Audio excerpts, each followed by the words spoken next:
Morning, good afternoon, good evening, wherever you are, whenever you're able to join us for this episode of Hidden Conversations. I'm delighted today to be joined by this month's featured member, Joe Liveston, who is a amazing social worker, independent social worker. I must get that right. And today's conversation is going to focus on mental capacity. And this is something that not many professionals will be aware of in the therapeutic sector. And it's something that is increasingly going to play a part in our world. So, without further ado, there we go. Joe, welcome to the episode. How are you? Morning, I'm good, thank you. How are you? I'm good. I'm good. Good. It's been a good day so far. Yeah. And I'm really looking forward to learning more from you around mental capacity, how it works, and what professionals really need to be aware of, because it's a really complex issue, isn't it? It is complex and it's massive. So obviously we were only able to kind of skate across the surface a little bit, really. But I think the most important thing is just to get the key principles in your mind, and that will take you a long way, really. And then as and when things come up, you will know when you need to kind of look for more information or a bit more guidance or whatever it is that the situation that's in front of you Yeah. requires. So it's I think it's just about a general awareness of the issues, some of the key principles, the key elements of how capacity can be and should be assessed, and how you then make a decision on somebody else's behalf if you've assessed them as not able to make that choice. Yeah. And we're not kind of trying to make this another kind of burden on therapeutic No. professionals.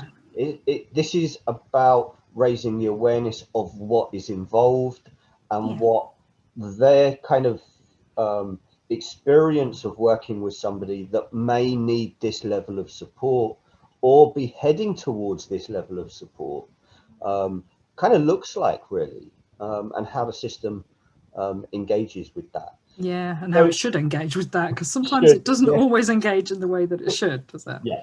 And as we know, sometimes when the social care arena and the mental health arena clash Mm.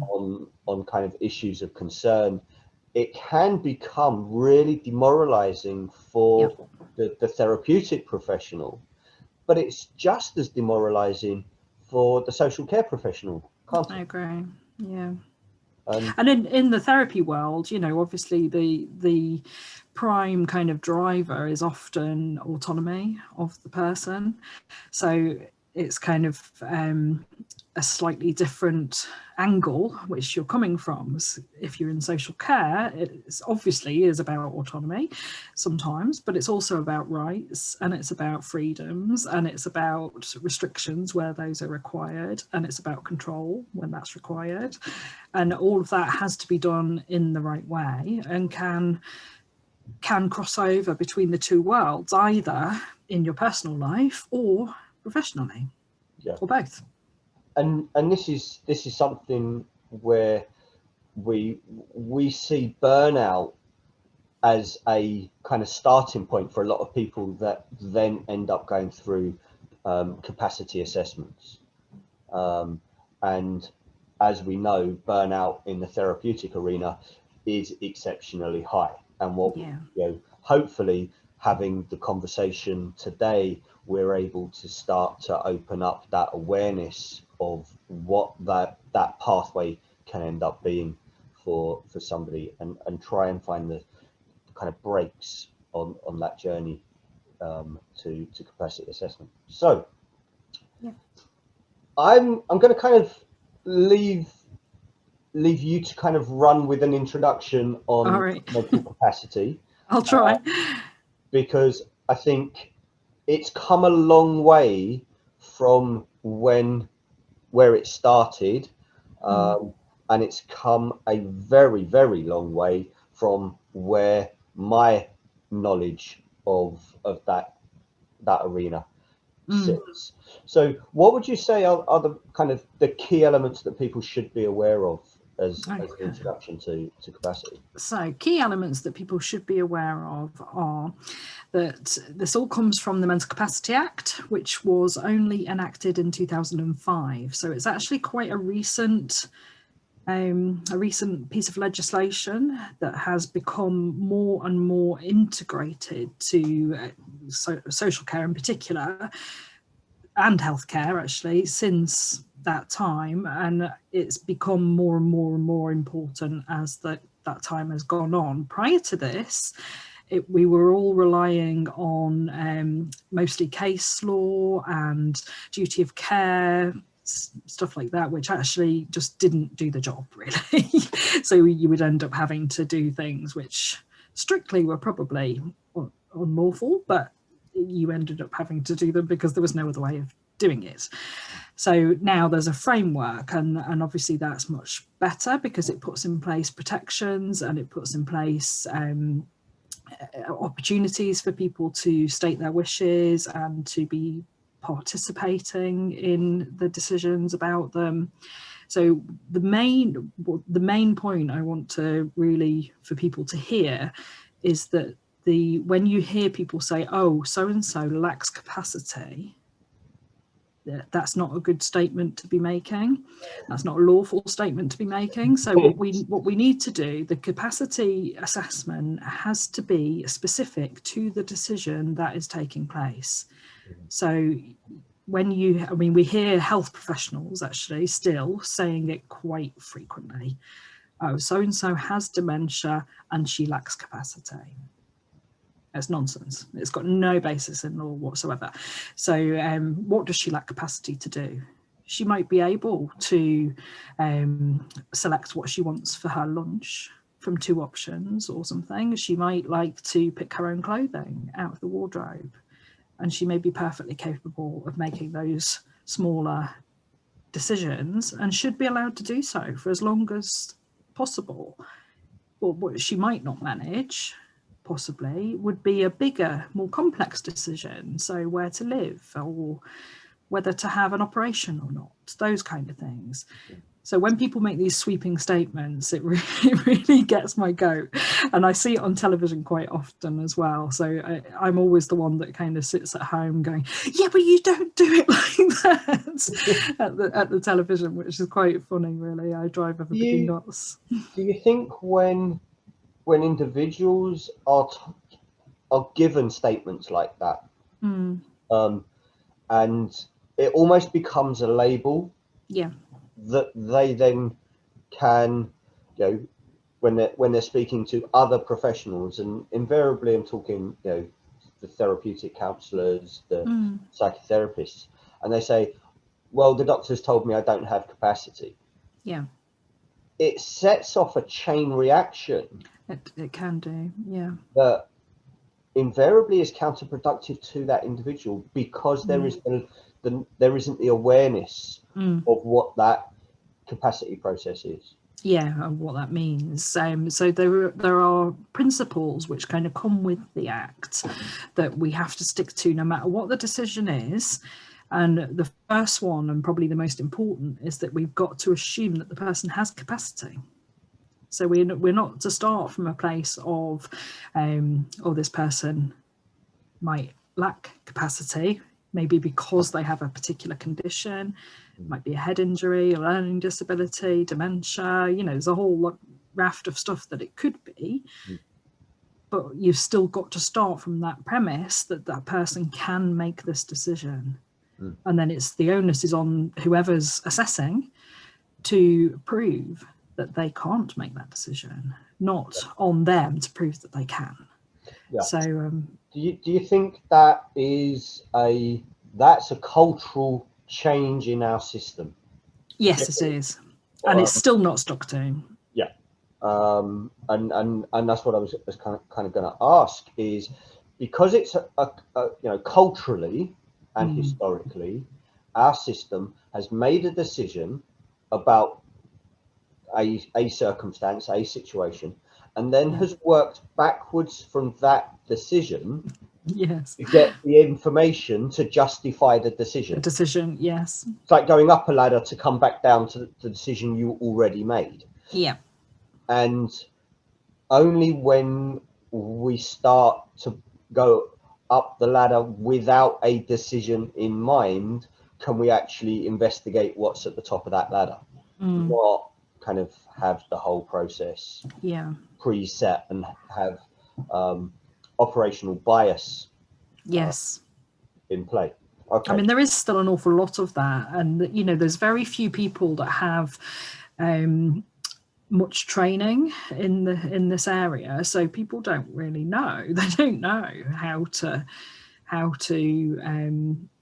assess capacity, how they're supposed to support the person. You know, they just don't know. They just don't understand because nobody is training them in what they need to do to do that. So let me ask a couple of questions then. Go on then. We've kind of given an overview of the arena and this and some of the scenarios to bear in mind. Yes. Who makes the decision if someone has capacity or not in the first place? The person who makes that decision is, you like this, what the Act calls the decision maker. I know. So it's whoever. I knew it was going to be really simple. Ladies and gentlemen, we have a decision maker. We're done. Yeah. But no, what it really means in practice is that whoever it is that's proposing to do something to that person or for that person, that's the decision maker. So if you're the doctor that wants to perform an operation, you are the decision maker in that instance. Okay. If you are a therapist trying to help somebody get their divorce through or something, you know, supporting them through that process, you might become the decision maker as to whether that person can make those legal kind of processes happen or not. You might be a social worker wanting to put somebody in a care home or something like that. You become the decision maker. Okay. But or you might be like just a care worker wanting to wash somebody. You know, so I mean, it could be very simple, it could be very kind of low key decisions, or it could be something really big. And the person who wants to do it, whatever it is, that's the decision maker. Where people get a lot confused in this area is they rely very heavily on this notion that the decision maker is always a doctor. So it's kind of like, oh, well, if the GP says that this should happen, then it should happen. Yeah. And actually, that's not the case. Yeah, invariably, a GP has seen somebody maybe 15 minutes in 5 years. I know. not on a day-to-day basis. Do you think there is still a sense within the caring arena, and I include the therapeutic sector as part of that, the caring arena, where that multi-disciplined team working isn't connecting because someone has to be the decision maker and therefore everyone else can back out the situation. It's they have to make a decision for somebody else. Yeah. And in that scenario, do you think we're, as a caring profession, we are missing a trick by not working more as a team around somebody to support them rather than the kind of support the decision making process? Yeah, I mean, funnily enough, the second principle of the Mental Capacity Act is to provide as much support as possible to the person themselves to make the decision for themselves.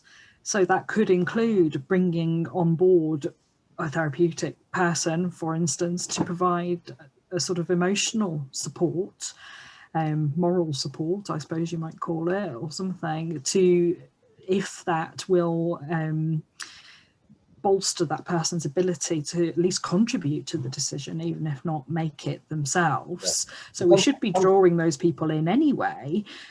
Do you just on kind of the therapeutic contribution, I would suggest that actually having the understanding of what is going on sometimes is the best kind of building block for somebody in that situation. Yeah, I agree. And understanding how they are feeling about that situation and processing that is something that quite often is completely ignored from the process, and therefore the operational bias is allowed to kind of grow.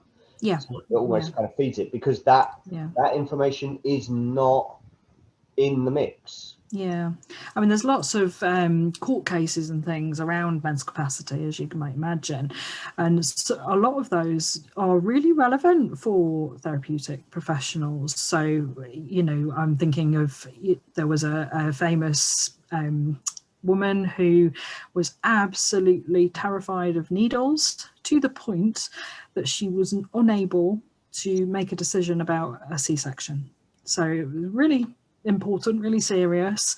Probably her and the baby would have died if she hadn't had this C-section, and they had to force her to have it because she couldn't make that decision. All she was seeing was needles and phobia.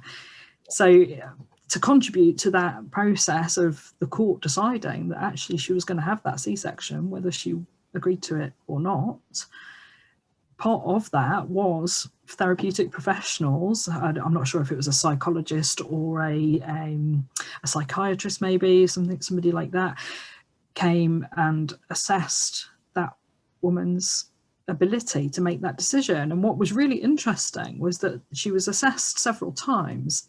So she was also reassessed afterwards. And that was the only area on which she couldn't make a decision at the time that she needed to make it. So when it wasn't the time that she needed to make it, she knew exactly what she needed to do. And she would say, I do want this C-section, but I can't have it.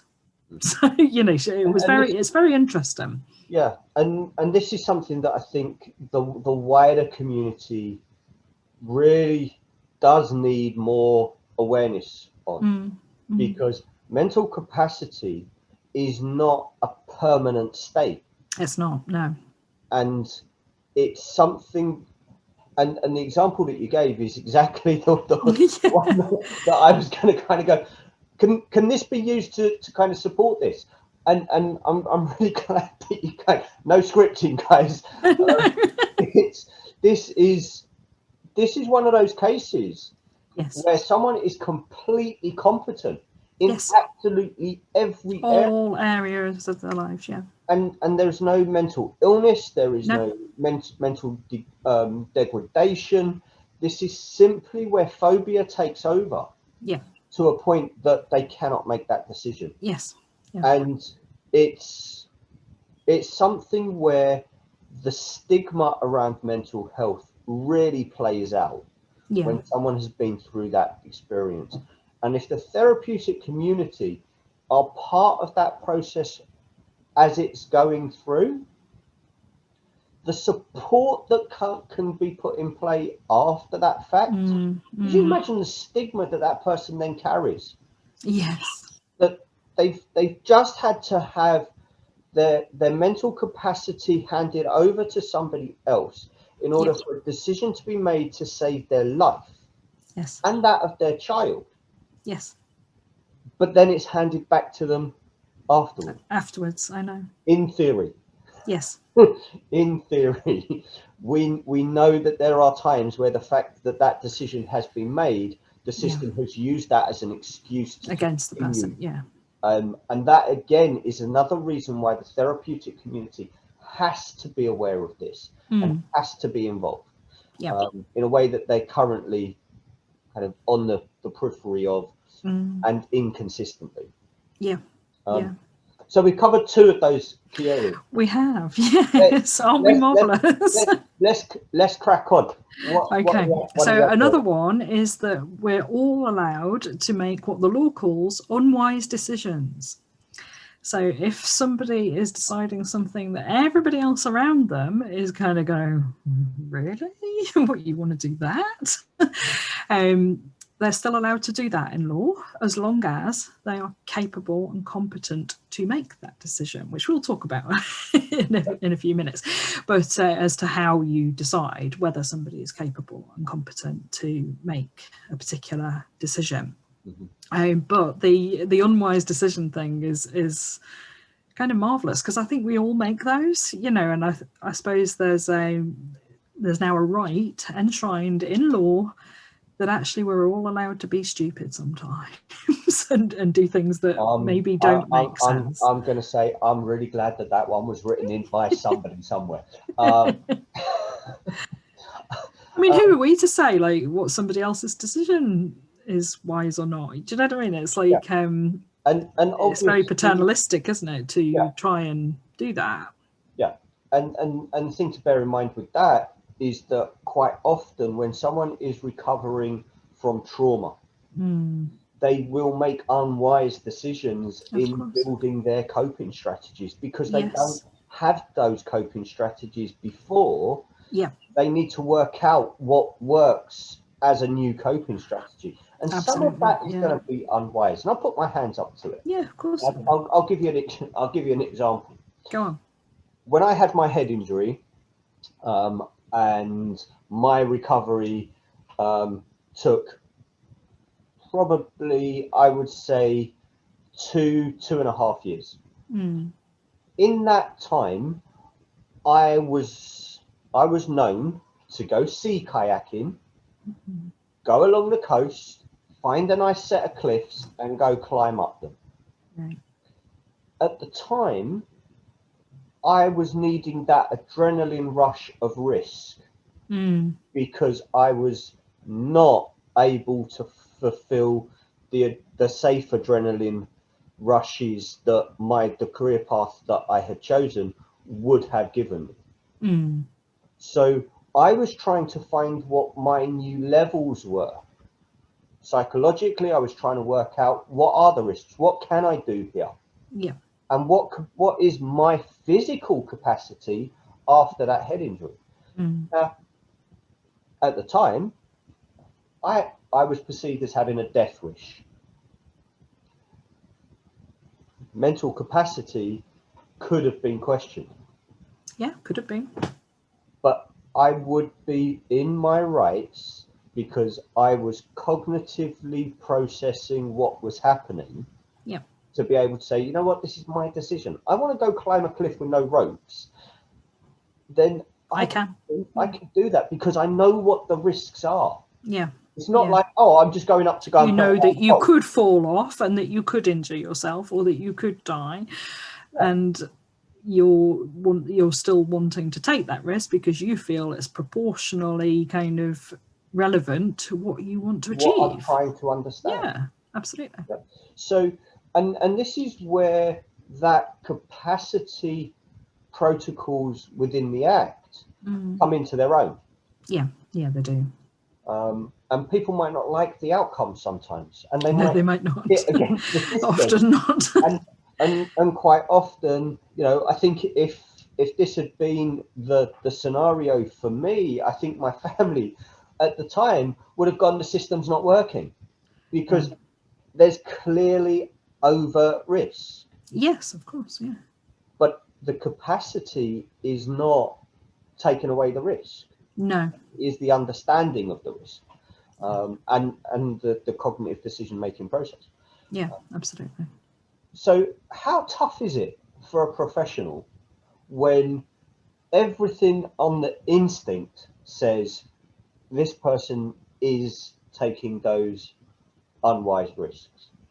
I think it depends on the, I mean, in my experience anyway, I find that it depends on why you think that person is making those unwise choices. I suppose when people are making them and you know that it comes from a place of a background of trauma and difficulty in having been coerced maybe prior to that, just being a very vulnerable person perhaps who might have capacity but has still been unduly influenced perhaps by other people, by domestic violence maybe, something like that.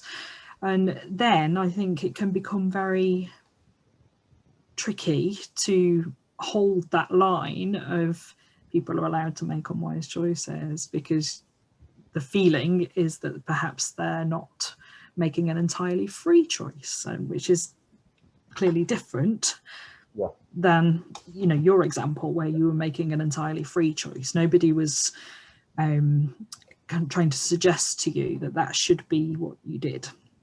Yeah, and you came up with that yourself. So I suppose if somebody had sort of tried to kind of cajole you, persuade you, tempt you into taking those risks for whatever reason, then perhaps we would feel more, you know, if I was the decision maker in that scenario, or if I was your support worker or somebody, then I would probably be thinking, oh gosh, you know, like this person isn't really making their own choice. That environment is being shaped. And they're being molded into that decision by other factors. Exactly. So I think that's when it's more difficult. I think especially for social workers and probably therapists as well, I would imagine, that kind of human right to make your own choices and have your autonomy and find your own path in life and make your way as you see fit is pretty central to your values, really. So your sense of identity as well. Kind of comes into question when capacity is questioned. And your right to choose. Yes. Well. And that, I know that's something that, you know, we've mentioned in other conversations, is this sense of the right of the individual being protected when it comes to capacity. So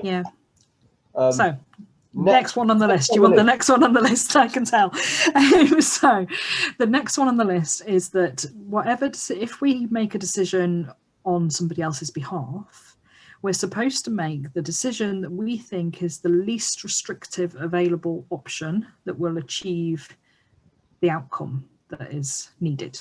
So, I mean, obviously that can vary vastly depending on what the decision is. So, for instance, let's think of an example.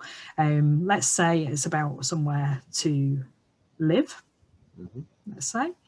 So maybe the options might be to live in the community with some kind of package of care put in place by social care, perhaps supplemented by the person's family visiting as well, perhaps supplemented further by technological measures that might assist them. Another option might be that person goes into a care home. Another option might be that person sits in a hospital bed, let's say. So you've got those three options. Out of those three, there's an obvious least restrictive option, isn't there? So clearly, if we put that person in hospital, they're going to be much more restricted in where they're allowed to go, what they're allowed to do, how much freedom they have day to day. It's going to be severely restricted. So that's kind of bottom of the list, really. The care home, again, will restrict their freedoms and their freedom of movement in particular, especially in care homes which have a locked door policy. And what that means is not that you stop people coming in, but that you stop people going out. So although these days with the pandemic, which we'll get onto in another conversation, they're kind of trying to stop people going in as well, but that's another story for another day. So what was I saying? I've lost my thread of thought. So help me. We've got the three options. Yes. Oh yes. Extremely restrictive. So somewhat restrictive. Yeah. And then the community. Yeah, and all of them have some restriction in place, because it might be that if in the community, it might be that this individual might say to you, I don't want no carers. I don't want no carers coming in and helping me. Or I don't want that technological thing that's going to tell you when I go out the door, because it's like Big Brother, you're watching me. I don't like it. I don't want it. So they may well still be objecting to it, but it's still less restrictive than physically having a person there watching you, or physically locking a door and preventing any access to the outside. So the least restrictive option in that scenario would be that the person would stay in the community, and that they would have some measures put in place to try and support that, so that they weren't too much at risk. The other key thing for mental capacity is that we can only make decisions based on what is a risk to that individual, not based on any risk to other people. So, for instance, I've worked with people where it's been capacity decisions around all sorts of things, sexualized behavior towards other people, or difficult, challenging behavior that might be violence, etc. But if it harms somebody else, you can't use the Mental Capacity Act. Only if it harms them. I think that's a really key point. To highlight, is that mental capacity is not public protection. No, it's not. And we've seen so many cases where mental capacity has been, it's been attempted to be used as a means of public protection. And the public protection systems haven't worked. No. And that has given rise to a huge amount of abuses within the community. It creates a huge disconnect with the understanding and the awareness of what mental capacity is about, and it amplifies the misunderstanding around mental well-being, mental capacity, mental activity, the whole shooting match.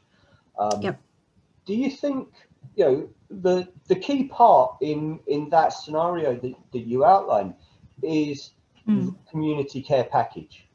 Yes. And I don't think anyone on this rock now can ever be under the misconception that our community care packages are fit for purpose. No, they're not. Because there are so many variables in play, and there are so many operational excuses that are given that keep everything in silos. So the support package becomes very much, you do this bit, someone else does that bit, someone else does that bit, and they forget to join up. Working in any concept that they're actually a funnel feeding into an individual. No.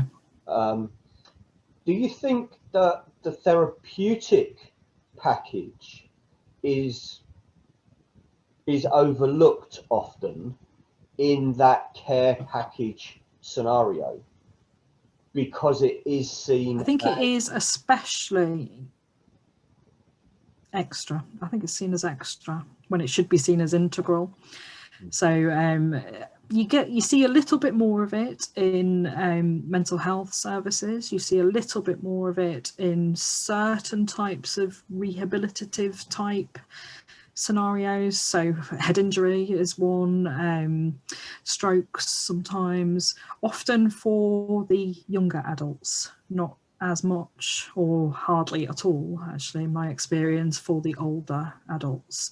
So once you get to sort of 65 plus, it's a little bit more kind of treated very differently, I think, to the younger age group. And then obviously for some people, if they've had enduring mental health problems through their lives, they're more likely to obtain a kind of therapeutic element as part of their package of care, which obviously will hopefully help them. Where it doesn't happen routinely is in other conditions, so the physical disabilities, the learning disabilities, the dementia, the all of those kind of conditions that can have a massive impact on people's mental well-being in and of themselves. We've all heard, haven't we, about like how many people with strokes or diabetes or whatever have also developed depression or anxiety. Yeah, and it's a part of their condition. Yeah, and we heard in conversation with episode that featured Karen Jones from the Stroke Association, that the Stroke Association as a charity has only got, I think, 4 therapeutic professionals across the country that are providing that support. And the therapeutic community doesn't have that training and that awareness of how to deal with somebody after stroke, and it creates a perception of the therapeutic community as this isn't something we deal with. And it's the same with disability, and we've got conversations coming up around that. But you pick up on a really valid point, that there is a misconception that as somebody gets older, they need less therapeutic support. I know. I don't know where people get that idea, because actually you've got so much life experience by then. You probably need more. And I think this is where we get the complete misnomer about what we're experiencing in 2021. We've spent generations saying older people should not be allowed to get lonely. Because loneliness will open up depression. Depression drives our entire operating system. Our humane system is driven downwards through that process. Yeah. And the will to live is something that in the older generation is very easy to get turned off through that loneliness and that depression. So we've known that we've got to avoid that scenario through massive changes, because I can't count the number of times that I've seen the older adult really experience massive fallout psychologically because of having to move, for instance, and then dying reasonably quickly afterwards, because they just couldn't cope with the fact of their move, really. And there's no preparation for that change. No. There's no support during the change, and there's very little, if any, support afterwards. Yeah, I agree. We wouldn't put anybody else through that kind of upheaval. No, without support. We're going to move home. We prepare ourselves for moving home. Yeah. We go through the process of kind of readjusting once we've moved. Yeah. But it's almost like... And grieving for the home that you've left behind. Yeah. And there's nothing wrong with that. Yeah. But it's not encouraged.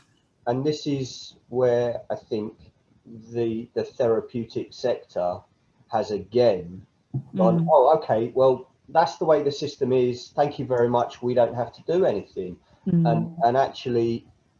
In my mind, the therapeutic sector should be kind of jumping up and down and going, actually, you need us in this mix. Yes, I agree. And you need us more, not less. I agree. That's just my personal opinion. No, I agree with you completely. And also, we've all got relatives as well, haven't we? We've all got ourselves for a start off, and we've all got relatives where these scenarios could come up. Anytime. We don't know, do we? So, we all really should have a basic understanding of what it all means and how to best, help somebody, because it could be us tomorrow. Yeah, and part of that, understanding the mental capacity options allows for that to come into play. So a family member can say, you know what, on this, there needs to be a different decision. And can work with the system. And as you say, this can involve doctors, social workers, support workers, family members, and should, because that way you get to know what all of the all of what you should take into account, you get to It's know what that is. intelligence onion. Mm. And the more layers you've got in that intelligence onion, the easier it is to work for that individual collectively rather than in the silos. Yes. Yeah.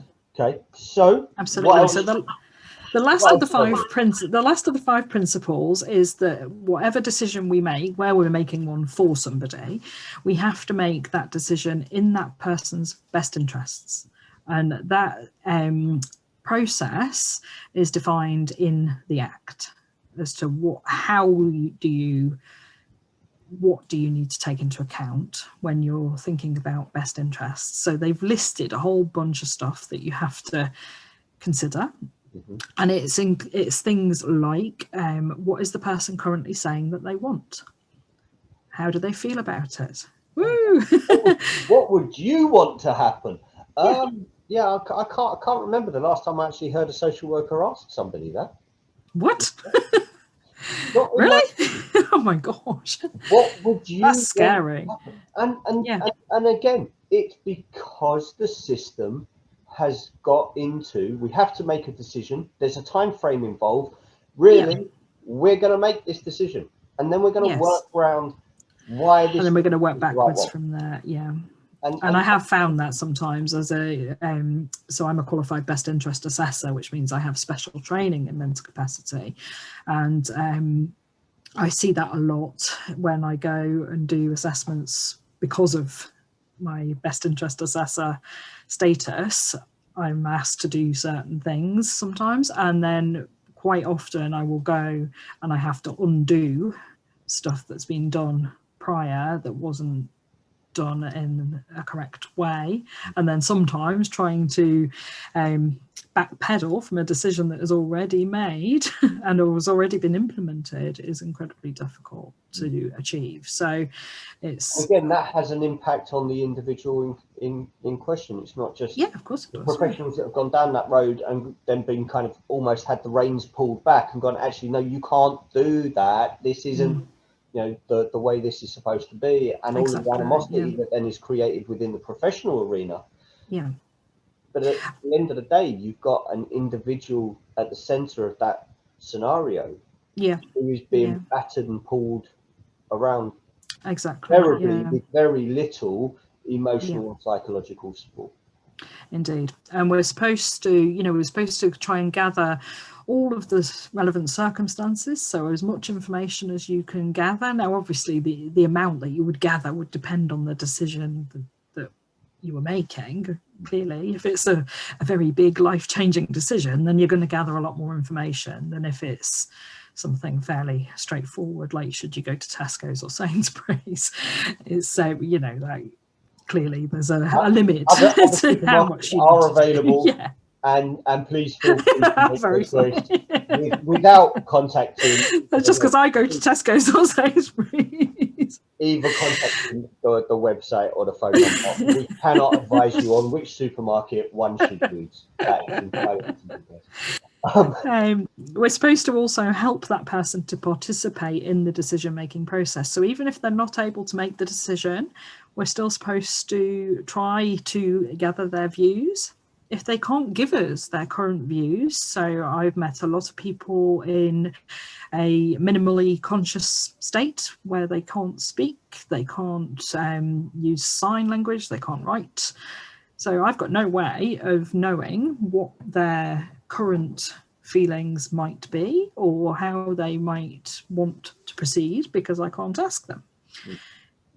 But what I can do is go and contact anybody who knows them or look through any old paperwork that might give me some clues as to how that person lived their life before.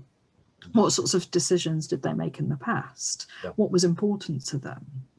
What decision do other people think that person might like to reach in these circumstances that they're now in?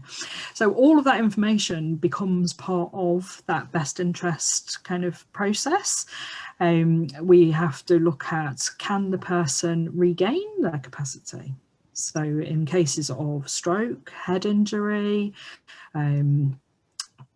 not so much dementia, obviously, not so much learning disability. I can't think of any other examples. Stroke and head injury, what springs to mind. I'm sure there's others too, where the person could quite easily recover. They might recover completely, or they might recover partially, and they may be able to make decisions now or 6 months ahead that they can't make now. So we also have to think about, is that possibility? And if it is a possibility, this decision that we're trying to make right now, can we just put it off until that person can make the decision themselves? And if we can, then that is what should happen. So obviously it depends on the risk, and it depends on what the decision is and how urgent it is, etc. and so forth. So the C-section lady, for example, clearly that decision couldn't wait because they were both going to be dead if it did. Yeah. Can't wait. It has to be made now. And again, that best interest has to be measured to circumstance. Yes, it does. And again, best interest and risk assessment and all of the component factors that plug in to that intelligence, not understanding, is something that I think the more the therapeutic professional understands, this is not a one-dimensional situation, and the system is not designed to be one-dimensional. No. But invariably, it takes someone who is trained in best interest to be able to identify the other layers, or somebody to be asking the question, where are the other layers here? Or to know, or even to know to ask that question, I guess, because I think historically the whole kind of system has been, oh, this is what should happen, and the professionals are what decides what should happen. And the law has kind of put that the other way around now, and has put the onus on the professionals to show that that's what should happen and why, rather than just wading in and doing what you think is best without thinking about it properly. Yeah, and this is where I think when a client presents to a therapeutic professional that they are in that situation, they are having capacity assessed. Yeah. The therapeutic professional is probably the one professional in that scenario that actually has more intelligence about the individual's psychological and emotional situation. I'm not saying their capacity, that's not what I'm saying, but their situation than any of the other professionals that have seen them for maybe up to 20 minutes. Yeah. And if the therapeutic professional is not brought in and allowed to support their client in that scenario, there is a trick being missed. Now, I appreciate it is down to the client. That is to actually say, I have. Of course, they would have to consent to that. Yeah. And I want them to be brought in. Yeah. But is it? I suspect most clients would like to consent to that, though, if they were asked, because obviously that's why they're seeing a therapeutic person. Right. They're seeing them to be supported, right? Usually, so it's. We run the scenario. The client says, "I have a therapist, and I want them to be included." Yes. What should the decision maker in this process be doing at that point? I mean, it probably depends partly what the decision is and how that's going to be made. But let's say it's a really big, important decision. I would say that the very least they should be doing is consulting with that professional and finding out what their view is about what needs to happen for that person, what factors should be taken into account, whether there's any knowledge of what they might choose for themselves if they could. But it should those kind of questions. But absolutely. And if it's going to be sort of very full-on decision, there might well be a sort of best interest meeting, something like that. So that person really should be invited along. to that meeting to contribute their bit. It's kind of like, so we hear a lot about the MARACs, don't we, for domestic violence with the police, and it brings all the different agencies into the same place to share their knowledge of a particular individual or a family. When they do that, everybody has to bring their own bit. That's how it works. So, and it automatically involves police and social care and health and education and community safety, etc., and support services and therapists, and it automatically has those. That's what should be happening in the world of mental capacity as well. And it's something that APA advocates, that multidiscipline working on as many areas and as many variables as is possible. Absolutely, because, if we do not take care of the emotional and the psychological well-being, doesn't matter what you do with the physical. I know. You cannot move 1/3 of a human being's system and expect the other 2/3 to go, oh, okay, that's fine, we're safe now. It doesn't work. It doesn't work like that. No, it really doesn't work like that. You have to move all three parts. So and the decision. Go on. I was going to tell you the last little bit about how the decision is reached. So the decision is reached on what the law calls a balance sheet approach. So you are supposed to look at each option that is reasonable. You can't look at options that aren't available. So you have to look at options that are realistic and available. When you've got, you might have 3, let's say, you're supposed to then look at the pros and cons of each of those 3 for the person, not for society, not for everybody else, for the person. So it might be, I don't know, like, let's say it's in a care home is one of them. So you might put on the positive side, you might put that the person will be in an environment that is warm and where they won't wander off and get lost, let's say. That might be one of the positives. One of the negatives might be that person doesn't want to go. So that will go on the negative side. And you carry on like that, and as many as you can think of is what goes on there. And then, having done that, you're supposed to try to weight the different aspects that you've put into the equation. So you're supposed to try to work out, well, which of these factors should carry the most weight in making this decision? Because often there's not a perfect decision, is there, in life? It doesn't work like that. We all know that. There's always going to be a downside to every decision. So for this, it's about making that best possible decision in the circumstances that you have. And in that way, you can reach the decision that we believe, in all kind of honesty, is the best possible for that person, rather than the decision that we want to make in the first place.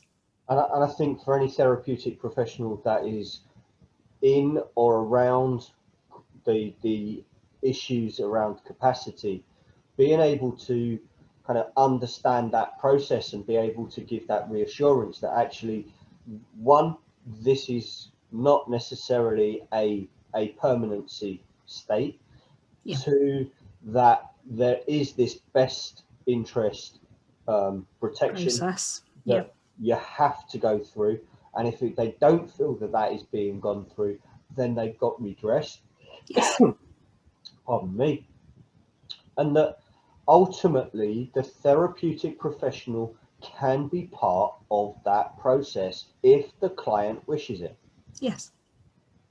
Letting a client know that they don't have to face that on their own can sometimes be the biggest reassurance that individual can have when they're facing what can often seem like a sea of people telling them what they should be doing, what they should be feeling, how they should be thinking. And we know what that does to people psychologically. And I suppose the biggest part that the therapeutic professional should really carry forward is that they can be the guardians against that operational bias. Yes. And it's very easy for a system to operate that operational bias. It is.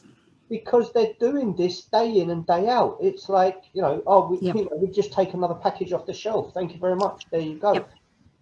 And then they've got to justify it. So they work backwards. Yes.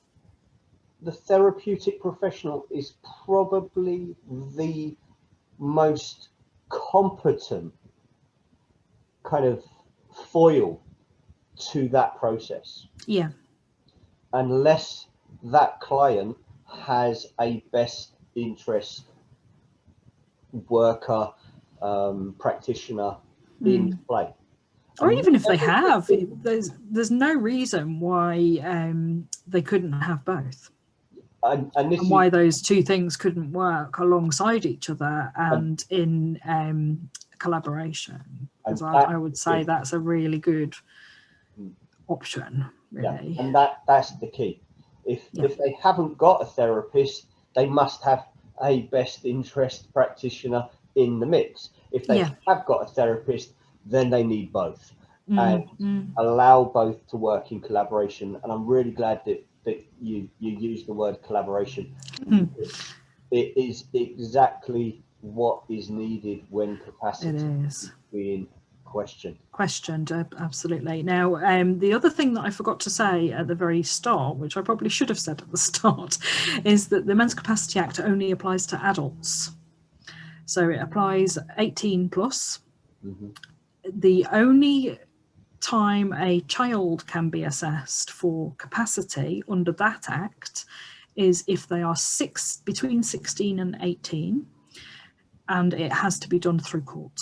That's the only route to do it. So anybody younger than that, you're looking at the other legal mechanisms that are in place around sort of Gillick competence and that sort of stuff. So it's much more, it's kind of similar process in a lot of ways, but it's not using this act. Yeah, I think that's important because obviously the best interest process doesn't apply. Some of the rights don't apply. Some of the parental responsibility kicks in. And all of the dynamics of family history play out. Parental responsibility kicks in. Yeah, there's all sorts of issues. So all of that kind of muddies the water in the question of capacity. I'm not saying parental responsibility muddies the water for children. What I'm saying is when we're talking about mental capacity, it becomes a very, very complex. It does become. I mean, it's already incredibly complex. Quite honestly, it is very hard to kind of condense it into something quite short that can just give people a flavour. Hopefully I've managed to do that a little bit. I think we have covered those 5 points that of awareness really well, and I think the examples that you've given of where those connection points play out are really useful. Good. Would you like me to try and explain to you in a nutshell how capacity is assessed? I was just about to ask. Were you? How did I know? Because I know that this opens up questions around the deprivation of liberty, and it does. I know that we will have a conversation around the issue of deprivation of liberty, because as certainly we see the impacts of C19 rollout, we're going to see an awful lot of this being raised within the arena. I don't think it is ethical for it not to be raised within the therapeutic sector. I do hope it's going to be. I think it's totally prudent that the therapeutic sector understands dolls in a way that they can actually engage with that situation. Yeah. But if we don't understand the mental capacity process, you won't understand the dolls. we're not going to be able to do anything with dolls. No, you won't. No. When we have clients that are caught up in that scenario. Yeah. So we'll come to dolls in another episode. Yep. The actual process from start to finish for capacity assessment. How you assess capacity. Let's whisk through it at the speed of light. So you can only assess somebody's capacity if they have a defined condition which might affect their capacity. So if they don't have a defined condition, if they're just drunk or drugged or something, then you can't assess their capacity at that point. They have to have a problem, if you like. So there has to be some kind of change in their brain that is causing a possible lack of capacity. So it could be mental illness, it could be a organic condition, it could be injury, so etc. and so forth. So they have to have that in place, and then there has to be a sort of suspicion, I suppose. There has to be a decision to be made, but there has to also be a suspicion that maybe that person can't make this particular decision. That has to be evidence, doesn't it? Yeah. So you can't just go around assessing everybody. Yeah, Granny's in a bad mood today, so let's assess their capacity. Well, there is no decision to be made. What decision are you making? So it has to start from that premise, really. Once you've got to that premise, then there is a 4-stage approach to assessing that person's capacity. Mm-hmm. The first stage is whether that person can understand the information which is relevant to the decision. So sometimes people will understand completely what a care home is, let's say. Let's go back to that one again. They might understand what their health conditions are. They might know that they forget stuff and get lost. They might, so they might understand quite a lot of information potentially in some scenarios. So they may not kind of fall down, if you like, on that first hurdle. Mm-hmm. Doesn't matter, because if you kind of positively get through all 4 stages, then you don't lack capacity. You have capacity for that decision.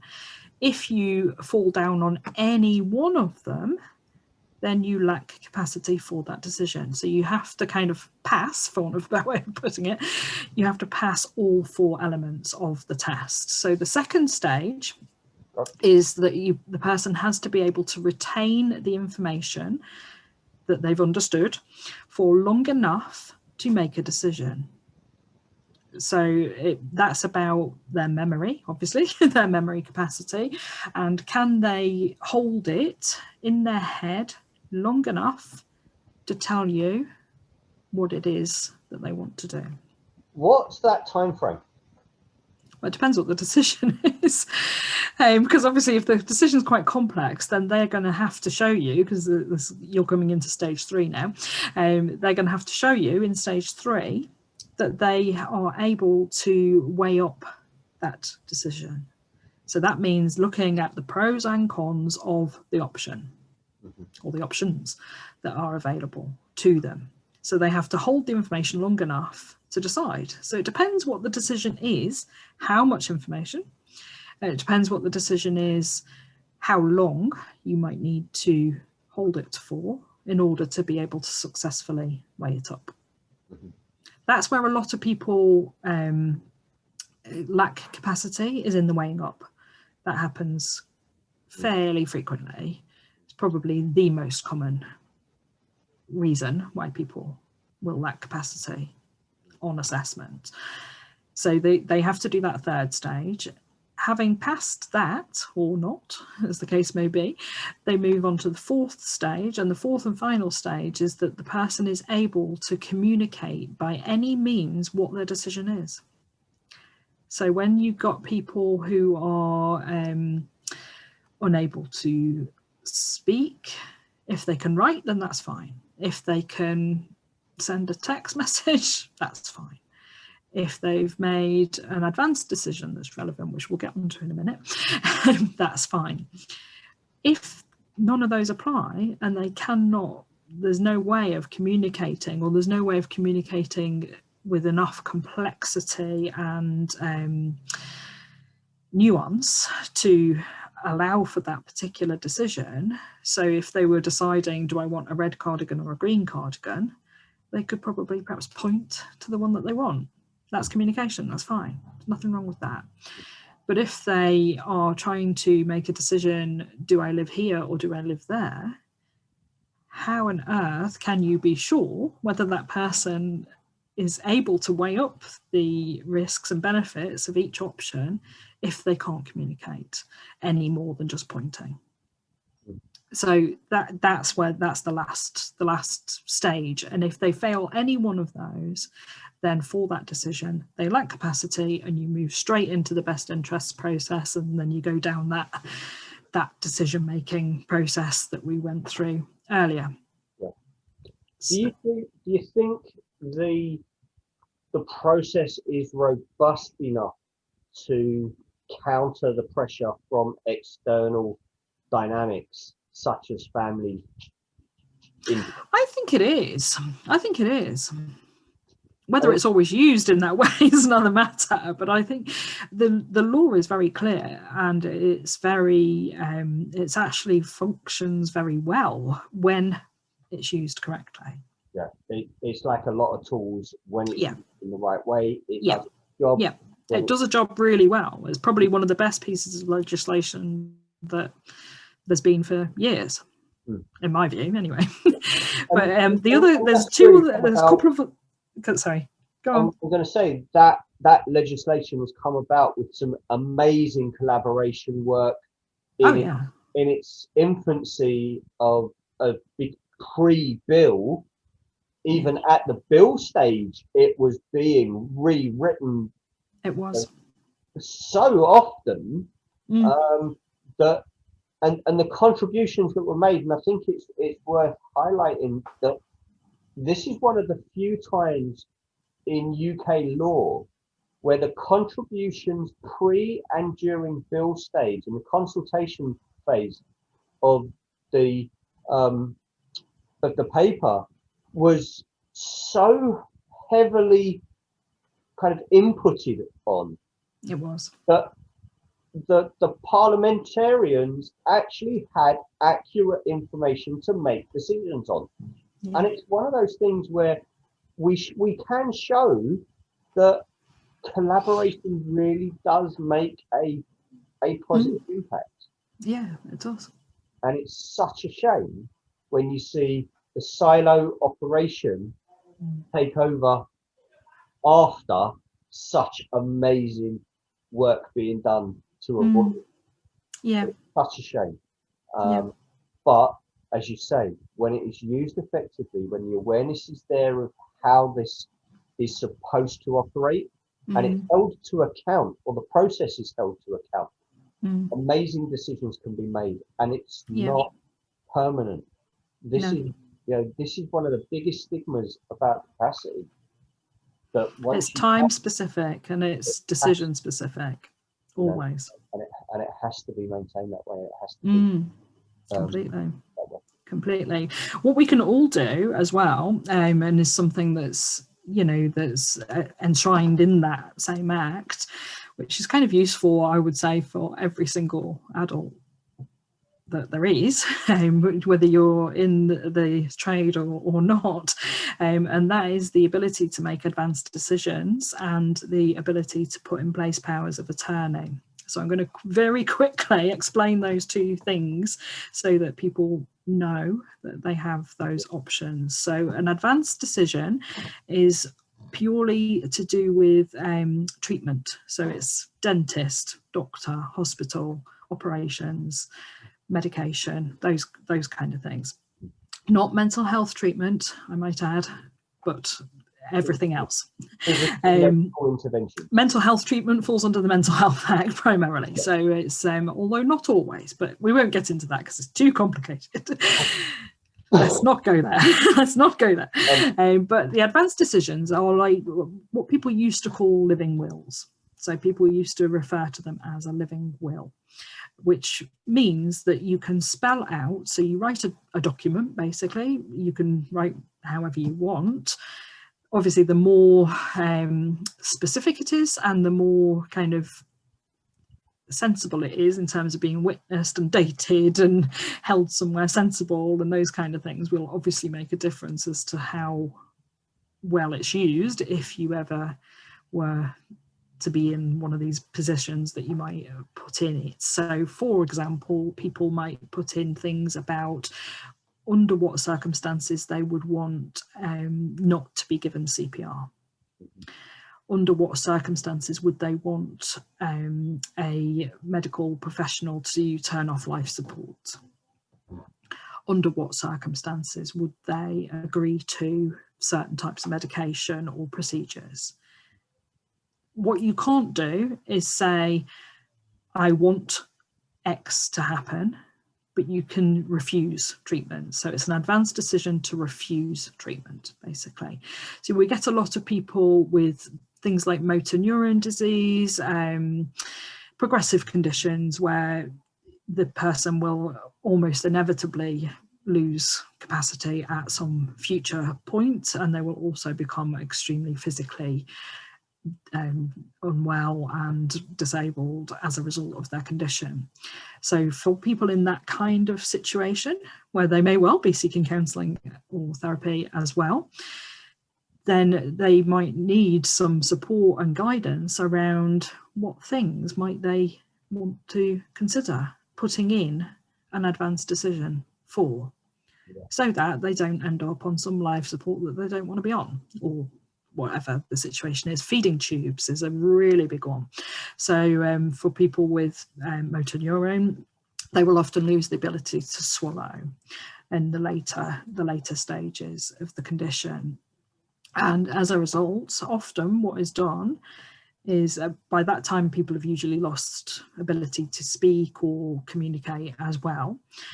And what the medical professionals have often done in that scenario is an operation where they've put a feeding tube directly into the person's stomach surgically and continue to feed and give them fluids through, and medication actually, through that tube for the rest of their life until the condition kills them. There's many people with that condition, or Huntington's, anything like that really, where they actually don't want that intervention to take place.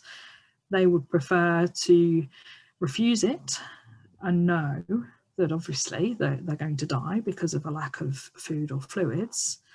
But they, at the time that they've made that advanced decision, they understand what the implications of that decision are, and they decide, because they don't want the life without the quality that they feel that they require. So they've made the advanced decision, refuse that treatment. The hospitals then can never do it. They can't do it. It's illegal. So they could be, they could be sued for assault if they went ahead and did any of the actions that were in somebody's advanced decision. I've got one. So I have a real thing about not being sedated. It's a thing that I've had for years and years and years. So mine talks about under what circumstances I would only agree to be sedated, and they're very few. And then if it also spells out that if there is another option other than sedation, that's the option I would prefer. So if that ever happens to me, then I know that I've already spelled out to those people that need to know what I want to happen. So it's a way of us all kind of having that in place potentially if we choose to do so, or for our relatives or whoever. And the other, sorry, go on. The advanced preparation is often more to take the pressure off the family making those decisions on the individual's behalf. I guess it could be. Guidance to the medical profession. Yeah. And, you know, we all know, don't we, that like family are not always the best people to decide for us. You know, so sometimes families will make a decision based on what they want, based on not wanting to lose somebody maybe, or based on being abusive possibly, or, you know, it could be anything. I don't know about you, but I would prefer to pick who was going to make my decisions for me if I can't make them And myself. that opens up that power of attorney skill. It does, yes. That leads us nicely into that, doesn't it? So the Mental Capacity Act also provides us the opportunity to nominate who we want to make decisions for us if we can't make them ourselves. So there's two types. They're all called lasting powers of attorney. They used to be called enduring powers of attorney, but that's changed. So they're lasting powers of attorney. There's one for property and finance, which is about houses and money in your bank, income, outgoings, etc., bill payment. And then there is a separate one, and it's called health and welfare. Now, obviously, the one that we're talking about really is health and welfare. Most people get both. Occasionally you get people who only really want to give a financial one because they don't want anybody other than maybe a health professional making decisions for them. You know, so I guess it depends who you have in your life and who you trust to make those decisions, and whether, you know, which ones you want to, which of those powers of attorney you want to give. Obviously, you've got to make your powers of attorney, you've got to define them and kind of lawfully sort of appoint them before you lose the capacity to make that decision as to who should do that. Yeah. So if you're in the early stages of being diagnosed with something, a progressive condition, for example, a dementia or something like that, that would be a really good time, if you didn't have one already, to consider, do I want one? And who do I want that to be? You can pick more than one, but that can really complicate things for the powers of attorney that you appoint. So I would personally recommend. Some national registrars actually advise against. I would advise against it as well. But I mean, what I would personally do, as and when I ever get around to setting one up for myself, is I would put the person in that I wanted, and then I would put a second choice if that person was unable to do it. So I would have kind of two, but they're not asked to work jointly. Or I think probably through a solicitor, you could probably put in a sort of joint power of attorney, but with one person having the sort of final say. Yeah. And then that way you can avoid some of this potential for family dynamics and you know, things that can come along that would make things very complicated. So as power of attorney, if that person then loses the ability to make any decision about things like what care they should have, whether to sell their house, if they should move into a care home, if they should have certain treatment at a hospital, all of those decisions fall to you as the power of attorney whenever the person can't make them themselves. So if they retain the ability to make some decisions, then you're supposed to support those decisions. If they lose ability to make certain decisions, you're supposed to make the decision on their behalf, but you're not supposed to make your decision. You're supposed to make what you think their decision would be if they could make it. Yeah. So, which can often be a different thing. Yeah. So that's where some people fall down, I think, unfortunately. And this is one of those scenarios, excuse me, where the pre-planning conversation has to be as early as possible. Absolutely, because otherwise, how do you know what that person would want in these situations if you don't know them? But the later or the closer it is to the incapacitation scenario, yeah, the more legitimacy there is for family to challenge Yes. that decision. Oh yeah. Yeah, And for sure. I think it's prudent for anyone to be aware that any power of attorney can still be challenged. Oh yeah, absolutely. Only be challenged on capacity at time of making the decision. Yeah. And or they can be challenged on the basis that they're not acting in the person's best interest. So when that happens, which does happen, they can be challenged. That's the execution of Yeah. Of the power of attorney. Yep. Not the actual decision to make somebody a power. Oh yeah, absolutely. Yeah. Well, the decision to make somebody power of attorney has to come from the individual who's appointing them. So I have to decide who I want.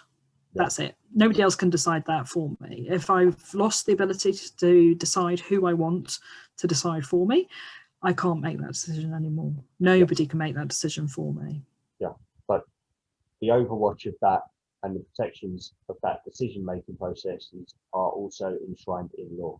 So they are, and they've put in place the Court of Protection to allow for appeals and review of decisions and extra scrutiny of big decisions. So, like for example, the back to the C-section lady again. So the C-section lady that went to I think it was the High Court in the end for that one, but it was acting as part of the Court of Protection in making that decision. And yeah, I wanted to make sure that we didn't count out the fact that power of attorney, where it is made under coercion, is not legal. No, it's not. And it can be, the decision to appoint power of attorney can be challenged based on those scenarios. Yeah, and can be overturned by the court. Yeah, and a court-appointed best interest practitioner can be appointed. They normally appoint a thing called a deputy. So they're called a court-appointed deputy. So they would remove the powers of attorney in that scenario, and then they would appoint a court-appointed deputy that then becomes the person who acts in the person's best interest, or what they believe the person's best interest to be. And they would go through the same process. So yeah, totally. Yeah, and being able to work in best interest. Yeah, completely. So, I want to say a massive thank you for taking us through this. I have learned so much. Have you? of the nuances around this, because I think the fact that there are those 5 steps is phenomenal intelligence to carry with us moving forward. They're not steps, they're principles. Principles, there we go. Everything for me is steps. Look, I'm only telling you because they call it just shush. They call it steps when you're doing the capacity assessment. That's the steps. That's the 4 steps. Okay. The 5 principles are before that. Okay. There's numbers everywhere. The warm up and the race. Something like that. It's a runner behind this. I know. Yeah. Okay, Joe. Thank you so much. You're most welcome. If anyone has gained from watching this conversation, and in a way that you can validate how that works for you, how you can integrate that and apply these lessons into your practice, you can get a CPD certificate from APA for this time section. So all you need to do, download the CPD validation questionnaire, get that back to us, get that certificate. If you are an APA member, that certificate for you is free. That's free CPD, people. You can get this for free. If you are not an APA member, then there is the administration charge, but there is no fee for the learning. It's just the administration. So go check it out. Joe, thank you so much. Welcome. I am really looking forward to going over Dole's. You'll be even more confused by then. I tell you, steps, principles, counts, it's all going to come into play. I know. It is. but we will schedule that for another conversation very All soon. right. But everyone, Thank you. I hope you've enjoyed this episode of Hidden Conversations, and I will see you again in another conversation very soon. Take care for now. Thanks.